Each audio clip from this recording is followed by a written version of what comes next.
कीटनाशक आईन को अनुपालन करंतु।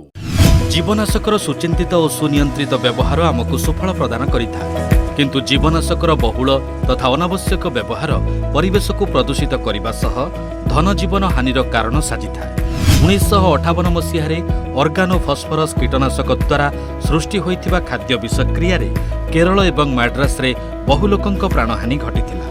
सेहीपरि 1962 मसीह पश्चिमबंग एवं आसाम रे 1963 मसीह बम्बे और आग्रा रे अनेक जीवनहानिर आशंका देखा देइथिला।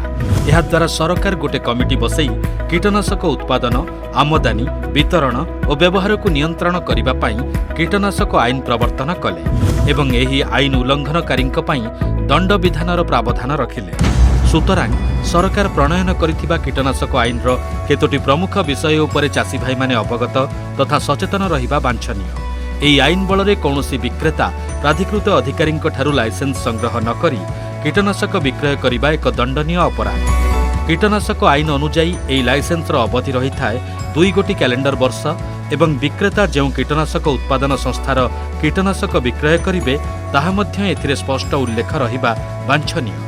बिना अनुमति रे कौनसी उत्पादन संस्थार कीटनाशक विक्रय करिबा मध्य एही आईन अनुजाई एक दंडनीय अपराध। विक्रेता एही लाइसेंसटी को विक्रय स्थल रे एभली एक स्थान रे टंगेई रखिबे जेमिति क्रेता लाइसेंसटी को सुविधारे देखि पारिबे।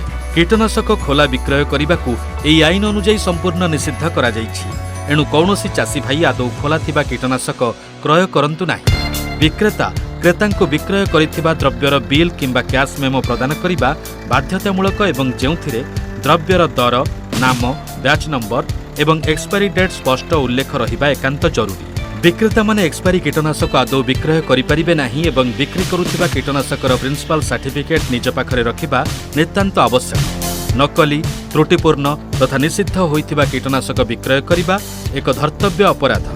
अतएव कीटनाशक आईन संपर्क में क्रेता और विक्रेता अवगत होई ताकू सठिक भाव में अनुपालन करिबा उचित।